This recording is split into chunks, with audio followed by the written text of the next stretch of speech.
और इसी बीच एक बड़ी खबर, समाजवादी पार्टी सांसद शफीकुर रहमान बर्क का निधन हो गया। संभल से सांसद थे, बीमार चल रहे थे। अखिलेश यादव ने कुछ ही दिन पहले मुलाकात की थी और बर्क इस रीजन के सबसे बड़े मुस्लिम नेता थे। खास करके आजम खान की सियासत जिस तरह से रुकी, उसके बाद बर्क समाजवादी पार्टी के लिए सबसे बड़ा मुस्लिम चेहरा थे। लगभग 93 साल की उनकी उम्र रही होगी और शफीकुर रहमान बर्क का निधन समाजवादी पार्टी के लिए और प्रदेश की सियासत के लिए भी एक बड़ी क्षति के तौर पर देखा जाएगा। एहतशाम, क्या जानकारी?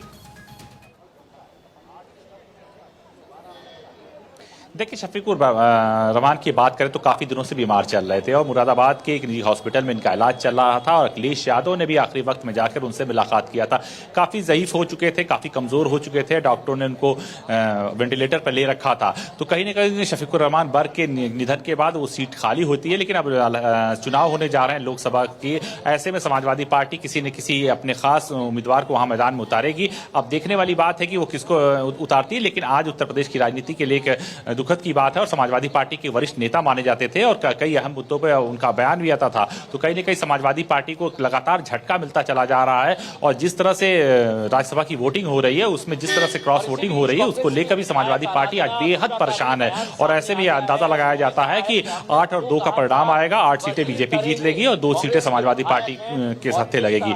आज एक तरफ जहां उत्तर प्रदेश में की सियासत बहुत ज्यादा गर्म है और जिस तरह सियासत पूरी तरह से चरम पे है, क्योंकि एक तरफ अखिलेश यादव मौजूद है विधान भवन में, दूसरी तरफ योगी आदित्यनाथ मौजूद हैं और योगी आदित्यनाथ पूरे दमखम के साथ मौजूद है। उनको पूरा आत्मविश्वास है कि उनके 8 कैंडिडेट जीत जाएंगे, क्योंकि जो 8वां कैंडिडेट है उसको बहुत ही कम वोटों के साथ मैदान में उतारा था। लेकिन जो विपक्षी खेमा है, विपक्षी खेमे को फोड़ने में बीजेपी कामयाब हुई है और क्रॉस वोटिंग का दौर शुरू हो गया है। सुबह से ही क्रॉस वोटिंग हो रही है। ऐसे में साफ लाजमी है कि समाजवादी पार्टी का जो तीसरा कैंडिडेट है आलोक रंजन, उनको करारी शिकस्त मिल सकती है। जी, बर्क का जाना समाजवादी पार्टी के लिए राजनीतिक तौर पर कितना बड़ा नुकसान, खास करके आजम खान जिस तरह से असक्रिय हुए थे तमाम कारणों की वजह से।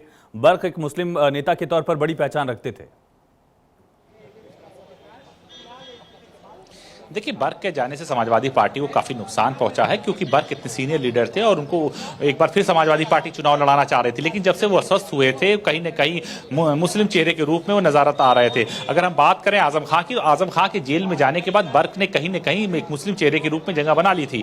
लेकिन अब बर्क के निधन के बाद समाजवादी पार्टी को एक नया मुस्लिम चेहरा देखना होगा, जो पूरी तरह से जो मुस्लिम वोट बैंक है, जो मुस्लिम राजनीति है, उसको कंट्रोल कर सके। उत्तर प्रदेश की बात करें, उत्तर प्रदेश में 20% से ज्यादा मुस्लिम वोट बैंक है और ऐसे में मुस्लिम वोट बैंक पर समाजवादी पार्टी काफी सियासत करती चली आती है और समाजवादी पार्टी के साथ अब लोकसभा के चुनाव में भी कांग्रेस भी शामिल हो गई है। और ऐसे में कहीं न कहीं समाजवादी पार्टी कांग्रेस के साथ मिलकर अधिक सीटें जीतने की कोशिश करेगी। तो कहीं न कहीं उसे नए नेता बने रहिए और अपडेट आपसे लेंगे।